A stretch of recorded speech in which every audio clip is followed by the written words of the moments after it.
Hello दोस्तों, स्वागत है आपका एजुकेशन बाइट पर। सबसे पहले मैं आप सभी को थैंक यू बोलना चाहूँगी हमारे चैनल को इतना सपोर्ट करने के लिए, हमें इतना प्यार देने के लिए। प्लीज़ अपना सपोर्ट इसी तरह चैनल के साथ बनाए रखें। हमने अभी तक हिंदी भाषा के कुछ ग्रामर के टॉपिक कंप्लीट किए हैं। आज से हम जो पढ़ने वाले हैं वो डीएलएड फर्स्ट सेमेस्टर के हम चैप्टर्स कंप्लीट करेंगे। तो आज के वीडियो में हम डीएलएड फर्स्ट सेमेस्टर का पहला चैप्टर जिसका नाम है हिंदी भाषा उसको पढ़ेंगे। तो चलिए वीडियो स्टार्ट करते हैं। भाषा भाषा की परिभाषा हम डिटेल में पढ़ने से पहले मैं आपको इसे नॉर्मल लैंग्वेज में कैसे समझेंगे वो बता देती हूँ। आप सभी को पता है इंसान में और जानवरों में जो सबसे बड़ा अंतर है वो क्या है? सोचिए। जी, सबसे बड़ा अंतर है कि इंसान अपनी बात दूसरों से कह सकता है, अपने विचारों का आदान प्रदान कर सकता है, कभी लिखकर, कभी बोलकर और कभी पढ़कर।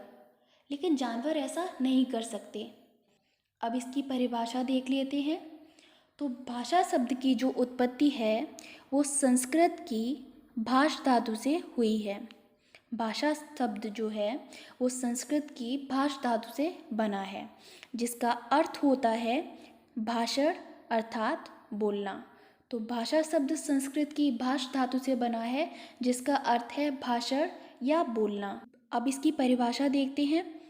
भाषा वह साधन है जिसके द्वारा मनुष्य बोलकर, सुनकर, लिखकर व पढ़कर अपने मन के भावों या विचारों का आदान प्रदान करता है। मतलब अगर आप बीमार हैं तो अपनी मम्मी को कैसे बताएंगे? अगर आपके पास भाषा नहीं होगी तो आप कैसे बता पाएंगे कि मैं बीमार हूँ? तो हम अपने विचारों का आदान प्रदान इसीलिए कर पाते हैं क्योंकि हमारे पास भाषा होती है बोलने के लिए। देखिए, अभी हमने हिंदी की परिभाषा को समझा। अब दो महान हिंदी भाषाविद हुए हैं जिन्होंने अपने अनुसार बताया है कि हिंदी की परिभाषा क्या होती है। ये मोस्ट इम्पॉर्टेंट क्वेश्चन है, परीक्षा में कई बार आया है। आपसे इनका नाम लेकर भी पूछा जा सकता है कि डॉक्टर भोलानाथ तिवारी के अनुसार हिंदी की परिभाषा बताइए या डॉक्टर मंगल देव शास्त्री के अनुसार हिंदी की परिभाषा बताइए। तो ये दोनों जो परिभाषाएं हैं आपके लिए मोस्ट इम्पॉर्टेंट हैं, तो प्लीज़ इन्हें याद कीजिए। तो डॉक्टर भोलानाथ तिवारी के अनुसार हिंदी की परिभाषा है भाषा मानव के उच्चारण अवयवों द्वारा निःसृत यादृच्छिक ध्वनि प्रतीकों की वह व्यवस्था है जिसके द्वारा एक समाज के लोग आपस में भावों और विचारों का आदान प्रदान करते हैं। ऐसा भोलानाथ तिवारी ने परिभाषा में बताया है। अब डॉक्टर मंगल देव शास्त्री के अनुसार देखते हैं कि उन्होंने हिंदी की भाषा को किस प्रकार बताया है। तो भाषा मनुष्य की उस चेष्टा या व्यापार को कहते हैं जिससे मनुष्य अपने उच्चारणोपयोगी शरीरावयवों से उच्चारण किए गए वर्णनात्मक या व्यक्त शब्दों द्वारा अपने विचारों को प्रकट करते हैं। ये परिभाषा डॉक्टर मंगल देव शास्त्री के अनुसार है। एक एक चीज़ जो इम्पोर्टेंट है यहाँ पर, जब भी आप कोई भी विषय पढ़ते हैं, कोई भी चीज़ पढ़ते हैं, याद करते हैं, तो आपको शुद्ध रूप में उसे याद करना चाहिए, बिल्कुल करेक्ट रूप में। जैसे यहाँ पर कुछ इम्पोर्टेंट शब्द हैं जो जैसे शरीरावयवों, उच्चारण उपयोगी, यादृच्छिक, तो आपको इन्हें सही वे में कैसे लिखा जाता है ये भी देखना है। अगर आप गलत तरीके से लिखते हैं तो आपके मार्क्स कट जाएंगे। तो आप इसका ध्यान रखें कि ये शब्द सही होने चाहिए। अभी हमने जाना कि भाषा की उत्पत्ति कैसे हुई है, उसका अर्थ क्या है, उसकी प्रमुख परिभाषाएं क्या हैं। अब भाषा के प्रकार को समझते हैं। तो भाषा के दो प्रकार होते हैं। पहला मौखिक भाषा, दूसरा लिखित भाषा। मौखिक भाषा से तात्पर्य है जब हम अपने विचारों का आदान प्रदान बोलकर करते हैं तो उसे मौखिक भाषा बोलते हैं, और जब हम कोई बात अपनी लिखकर किसी को बताते हैं या अपने विचारों का आदान प्रदान लिखकर करते हैं तब उसे लिखित भाषा बोलते हैं। नेक्स्ट है भाषा की विशेषताएं। ये मोस्ट इम्पॉर्टेंट है। भाषा की विशेषताएं आपसे कई बार परीक्षा में पूछी गई है, कई बार परीक्षा में प्रश्न आया है कि भाषा के लक्षण बताइए या भाषा की विशेषताएं बताइए, तो आप इसको ध्यान से समझिए। पहला है, भाषा सामाजिक संपत्ति है जिसका अर्जन अनुकरण से होता है। सामाजिक संपत्ति से क्या मतलब है कि हम इसको पैतृक रूप में नहीं पा सकते हैं।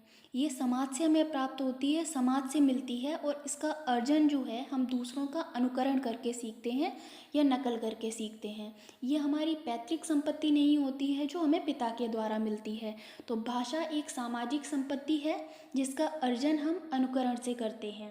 सेकंड है, प्रत्येक भाषा की भौगोलिक सीमा हो। भौगोलिक सीमा से मतलब है कि अलग अलग क्षेत्रों में अलग अलग भाषा बोली जाती है। थर्ड पॉइंट है, भाषा अर्जित संपत्ति है। मतलब हमने लास्ट पॉइंट में जो समझा था, इसका अर्जन किया जाता है, तो ये अर्जित संपत्ति है, पैतृक संपत्ति नहीं है। मैंने आपको लास्ट पॉइंट में ही समझाया था कि इसे हम पिता के द्वारा, या जो हमें चीज़ें जेनेटिक मिलती हैं या पिता के द्वारा मिलती हैं, जैसे ज़मीन जायदाद, इस तरह हमें भाषा नहीं मिलती है, हमें इसे समाज से अर्जित करना पड़ता है। नेक्स्ट पॉइंट है, प्रत्येक भाषा के अंतर्गत उपभाषाएं एवं बोलियां आती हैं। ठीक है, तो आपको ये याद रखना है, अगर हम कोई भी भाषा पढ़ेंगे तो उसकी उपभाषाएं भी होंगी और बोलियां भी होंगी। तो प्रत्येक भाषा के अंतर्गत उपभाषाएं एवं बोलियां आती हैं। नेक्स्ट पॉइंट है, भाषा का विस्तृत क्षेत्र होता है जबकि बोली सीमित क्षेत्र में बोली जाती है। यहाँ 2 बार बोली शब्द लिखा है, तो आपको ये समझना है कि यहाँ पर जो बोली शब्द है वो ये बोलियाँ से मतलब है। जो प्रत्येक भाषा की उपभाषा और बोलियाँ थी, तो जो बोली होती है वो सीमित क्षेत्र में बोली जाती है, और जो विस्तृत क्षेत्र में बोली जाती है उसे भाषा कहते हैं। नेक्स्ट पॉइंट है, भाषा का प्रयोग साहित्य, शिक्षा, संचार, सूचना माध्यमों में किया जाता है, जबकि बोली का प्रयोग क्षेत्र विशेष के लोग आम बोलचाल में करते हैं। किसी छोटे से क्षेत्र में, जैसे कस्बा या गांव में जो बोली जाती है उसे बोली बोलते हैं, और जो विस्तृत क्षेत्र में बोली जाती है उसे भाषा बोलते हैं। भाषा जो होती है वो साहित्य, शिक्षा, संचार, सूचना माध्यमों में इसका प्रयोग किया जाता है। भाषा की विशेषताएं समझने के बाद नेक्स्ट है हमारा टॉपिक, हिंदी भाषा का विकास। इससे पहले एक ज़रूरी बात, अगर आपको हमारे वीडियोस की PDF चाहिए तो आप हमारा टेलीग्राम ग्रुप ज्वाइन कर सकते हैं। हमारे टेलीग्राम ग्रुप का नाम है एजुकेशन बाइट। एजुकेशन बाइट के जो लेटर्स हैं वो सभी कैपिटल में बनेंगे, तो आप वहाँ पर जाकर PDF डाउनलोड कर सकते हैं। हिंदी भाषा का विकास, आपको कोई भी चीज़ रटनी नहीं है। आप मेरे साथ अगर बार बार भी इन चीज़ों को, इन भाषाओं को, इन बोलियों को कंटिन्यू मेरे साथ दोहराएंगे तो आपको कई हद तक वीडियो के लास्ट तक ही आपको तैयार हो जाएगा। ठीक है, तो आप प्लीज़ इसको ध्यान से समझिए। भारत की भाषाओं को 2 रूपों में बांटा गया है। ठीक है, भारत की भाषाओं को 2 रूपों में बांटा गया है। फर्स्ट है, उत्तर भारत में बोली जाने वाली भाषाओं को आर्य भाषाएं कहते हैं, और दक्षिण भारत में जो बोली जाती हैं उन्हें द्रविड़ भाषाएं कहते हैं। अब आप सभी ने भारत का मैप तो देखा ही होगा, तो जो समुद्री क्षेत्र के आसपास का जो क्षेत्र होता है वो दक्षिण भारत है। तो दक्षिण भारत में जो भाषाएं बोली जाती हैं वो द्रविड़ भाषाएं होती हैं, और उत्तर भारत में जो भाषाएं बोली जाती हैं उन्हें आर्य भाषाएं बोलते हैं। अब हम आर्य भाषाओं को डिटेल में पढ़ते हैं। तो आर्य भाषाएं जो हैं वो भारूपीय परिवार से होती हैं, और जो द्रविड़ भाषाएं हैं उनका परिवार द्रविड़ परिवार होता है। आपको पता है हमारी जो राष्ट्रभाषा है या राजभाषा है हिंदी, वो किस परिवार की है? वो भी भारूपीय परिवार की है। भारूपीय शब्द को जब हम तोड़ते हैं तो वो भारत प्लस यूरोपीय 2 भागों में बट जाता है, और जब हम इन्हें मिलाते हैं तो ये भारूपीय शब्द बनता है। तो आर्य भाषाएं जो हैं वो भारूपीय परिवार की हैं, और द्रविड़ भाषाएं द्रविड़ परिवार की हैं। तो ये भी आपको याद हो जाना चाहिए। द्रविड़ से आप यहाँ पर कनेक्ट कर लेंगे, द्रविड़ द्रविड़ 2 सेम है तो आपको याद हो जाएगा। और आर्य भाषाएं जो हैं वो भारूपीय परिवार से हैं, और हिंदी भी भारूपीय परिवार की भाषा है। आर्य भाषाओं को तीन वर्गों में बांटा गया है। ठीक है, आर्य भाषाएं जो हैं उन्हें तीन भागों में बांटा गया है। फर्स्ट है प्राचीन भारतीय आर्य भाषाएं, दूसरा है मध्यकालीन भारतीय आर्य भाषाएं और तीसरा है आधुनिक भाषाएं। ठीक है, तो अभी हमने हिंदी भाषा का विकास पढ़ा था। तो भारत की जो दो भाषाएं थीं वो कौन सी थी? आर्य भाषाएं और द्रविड़ भाषा। आर्य भाषाएं उत्तर भारत में बोली जाती थी और जो द्रविड़ भाषाएं थी वो दक्षिण भारत में बोली जाती थी। उसके बाद हमने आर्य भाषाओं को डिटेल में पढ़ा, जिसमें आर्य भाषा को पढ़ा हमने कि वो भारोपीय परिवार से है और द्रविड़ भाषाएं द्रविड़ परिवार की हैं। आर्य भाषाओं को तीन भागों में बांटा गया है। पहला प्राचीन भारतीय आर्य भाषाएं, दूसरा मध्यकालीन भारतीय आर्य भाषाएं और तीसरा आधुनिक भाषाएं। अब ये जो आर्य भाषाओं के तीन प्रकार हैं, प्राचीन, मध्यकालीन और आधुनिक, इन्हें हम डिटेल में पढ़ते हैं। प्राचीन भारतीय आर्य भाषाएं, इसका जो टाइम पीरियड है 1500 ईसा पूर्व से 500 ईसा पूर्व है। तो प्राचीन भारतीय आर्य भाषाओं का जो टाइम पीरियड है वो 1500 ईसा पूर्व से 500 ईसा पूर्व है। अब इस प्राचीन भारतीय आर्य भाषाओं में क्या है? इसमें दो प्रकार की भाषाएं मिली हैं। पहली है वैदिक संस्कृत और दूसरा है लौकिक संस्कृत। तो प्राचीन भारतीय आर्य भाषाओं को दो भागों में बांटा गया है। पहला है वैदिक संस्कृत भाषाएं, दूसरा है लौकिक संस्कृत भाषाएं। अब ये जो वैदिक संस्कृत भाषाएं हैं इनका प्रयोग वेदों, उपनिषदों, ब्राह्मण ग्रंथों में हुआ है। तो जो वैदिक संस्कृत भाषाएं हैं इनका प्रयोग वेदों, उपनिषदों, ब्राह्मण ग्रंथों में हुआ है। तथा जो लौकिक संस्कृत भाषाएं हैं ये वैदिक संस्कृत के बाद विकसित हुई हैं। तो संस्कृत के जो महान कवि हुए हैं जैसे वाल्मीकि, व्यास, कालिदास, श्रीहर्ष, बाणभट्ट आदि ने अपने ग्रंथ इसी भाषा में लिखे हैं। परीक्षा में आपसे पूछा जा सकता है कि संस्कृत के महान कवियों ने अपने जो ग्रंथ हैं वो किस भाषा में लिखे हैं। तो आपको वैदिक संस्कृत नहीं बताना है, लौकिक संस्कृत बताना है। सबसे प्राचीन भाषा अगर आपसे पूछी जाती है तो आपको वैदिक संस्कृत बताना है। नेक्स्ट है मध्यकालीन भारतीय आर्य भाषाएं। इसका टाइम पीरियड है 500 ईसा पूर्व से प्रथम शताब्दी ईस्वी तक। ठीक है, तो इसके अंतर्गत तीन भाषाएं आती हैं। जैसे प्राचीन भारतीय आर्य भाषाओं के अंतर्गत दो प्रकार की भाषाएं आती थी, वैदिक संस्कृत और लौकिक संस्कृत, उसी प्रकार मध्यकालीन भारतीय आर्य भाषाओं के अंतर्गत तीन प्रकार की भाषाएं आती हैं, जो हैं पाली, प्राकृत और अपभ्रंश। तो पाली का जो टाइम पीरियड है वो 500 ईसा पूर्व से प्रथम शताब्दी ईस्वी तक है। प्राकृत का जो टाइम पीरियड है वो प्रथम शताब्दी ईस्वी से 500 ईस्वी तक है। और अपभ्रंश का जो टाइम पीरियड है वो 500 ईस्वी से 1000 ईस्वी तक है। तो मध्यकालीन भारतीय आर्य भाषाओं को तीन भागों में बांटा गया है, पाली, प्राकृत और अपभ्रंश। नेक्स्ट पॉइंट है पाली बौद्ध धर्म की भाषा है जबकि प्राकृत जो है वो जैन धर्म की भाषा है।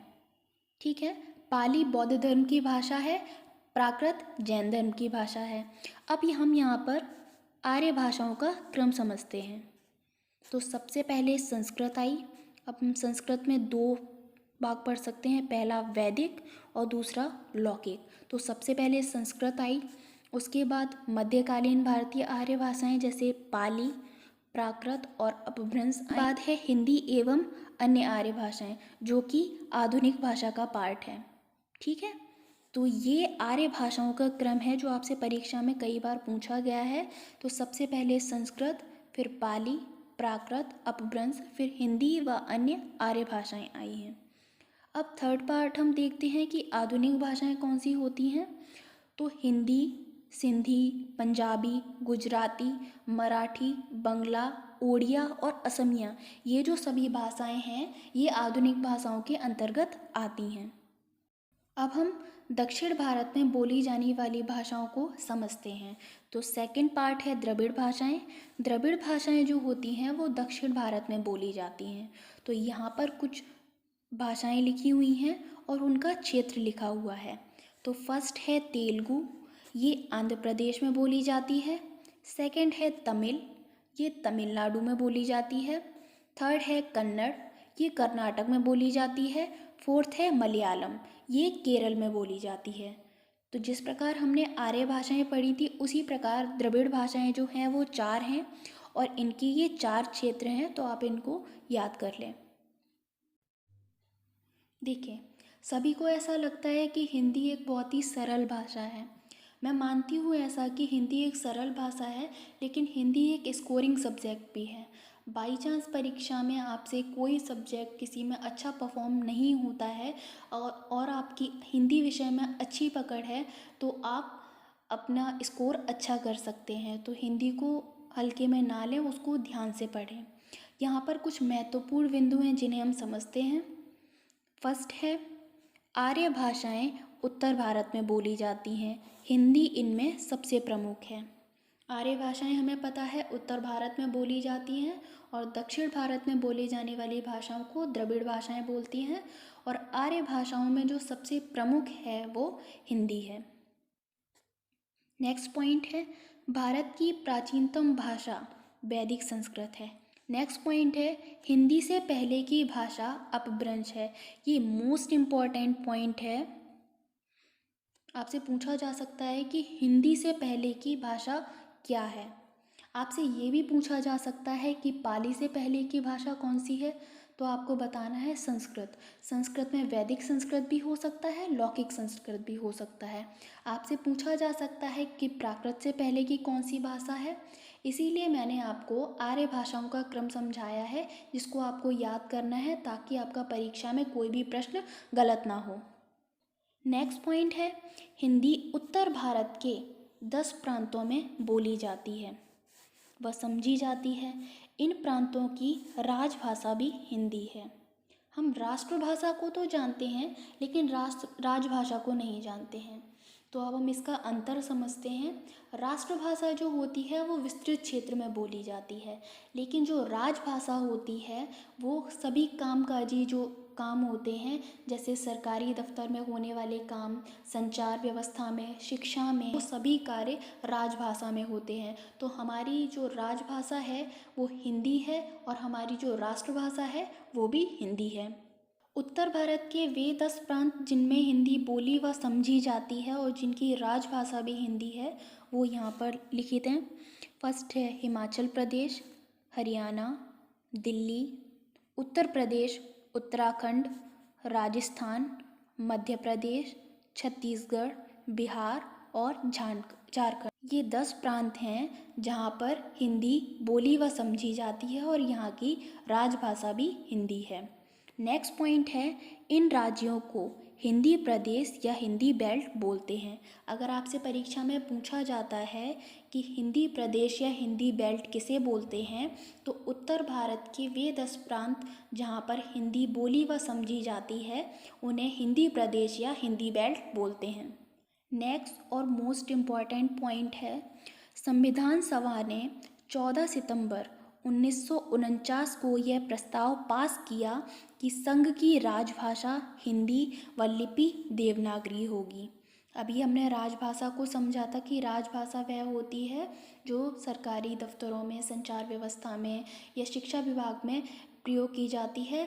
तो संविधान सभा ने 14 सितंबर 1949 को यह प्रस्ताव पास किया कि संघ की राजभाषा हिंदी और लिपि देवनागरी होगी। पॉइंट है, यह प्रस्ताव भारतीय संविधान के भाग 17 अध्याय 1 व अनुच्छेद 343(1) में स्वीकृत है। आपको पता है हमारा हिंदी दिवस वर्ष में किस दिन मनाया जाता है? तो 14 सितंबर को, जिस दिन संविधान सभा ने यह प्रस्ताव पास किया था कि संघ की राजभाषा हिंदी व लिपि देवनागरी होगी, उसी दिन हम प्रत्येक वर्ष हिंदी दिवस को मनाते हैं। तो हमारा हिंदी दिवस जो होता है वो 14 सितंबर को होता है। और यह प्रस्ताव जो था वो भारतीय संविधान के भाग 17 अध्याय 1 और अनुच्छेद 343(1) में स्वीकृत है। नेक्स्ट पॉइंट है, हमारी हिंदी का नाम हिंदी ईरानियों का दिया हुआ है। ठीक है, तो हिंदी जो नाम हमें दिया है वो ईरानियों ने दिया है। नेक्स्ट पॉइंट है, हिंदी के अंतर्गत 5 उपभाषाएं और 18 बोलियां बोली जाती हैं। ये प्रश्न परीक्षा में कई बार आया है कि हिंदी की कितनी बोलियां हैं, कितनी उपभाषाएं हैं। तो हिंदी की 5 उपभाषाएं हैं और 18 बोलियां हैं। अब हम इन्हें डिटेल में समझते हैं। हिंदी की उपभाषाएं व उपभाषाओं के अंतर्गत आने वाली बोलियां। फर्स्ट है पश्चिमी हिंदी। इसके अंतर्गत जो आने वाली बोलियां हैं वो हैं ब्रजभाषा, कन्नौजी, खड़ी बोली, बुंदेली व बांगरू। सेकंड है पूर्वी हिंदी। इसके अंतर्गत जो बोलियां आती हैं वो हैं अवधी, बघेली और छत्तीसगढ़ी। थर्ड है बिहारी हिंदी। इसके अंतर्गत जो बोलियां आती हैं वो हैं मैथिली, मगही और भोजपुरी। फोर्थ है राजस्थानी हिंदी। इसके अंतर्गत जो बोलियां आती हैं वो हैं मेवाती, मालवी, मारवाड़ी और जयपुरी। फिफ्थ है पहाड़ी हिंदी। इसके अंतर्गत जो बोलियां आती हैं वो हैं गढ़वाली, कुमायूनी और नेपाली। तो आपको ये प्रश्न अच्छे से याद करना है, क्योंकि कई बार लघु उत्तरीय प्रश्न के रूप में आपसे पूछा जाता है कि हिंदी की परिभाषा बताइए, हिंदी की कितनी उपभाषाएं और बोलियां होती हैं, उन्हें विस्तृत रूप में समझाइए। तो आपको ये 5 उपभाषाएं और 18 बोलियां आपको याद करनी हैं। बहुत ही आसान है। इनको याद करने का सबसे अच्छा तरीका है कि आप इनको बार बार लिख कर देखिए। आप इनको पढ़िए, एक बार याद कीजिए। आप इनको जितनी बार लिख कर देखेंगे, इसी प्रकार जैसे हमने भारत की जो भाषाएं थीं, आर्य भाषाएं, द्रविड़ भाषाएं, उनके प्रकार आप उनको जितनी बार लिख कर देखेंगे, आप इनको 3 से 4 बार लिख कर देखिए, आपको ये याद हो जाएंगे। वीडियो आपको कैसा लगा प्लीज़ कमेंट में ज़रूर बताएं। आगे का चैप्टर हम नेक्स्ट पार्ट में पढ़ेंगे।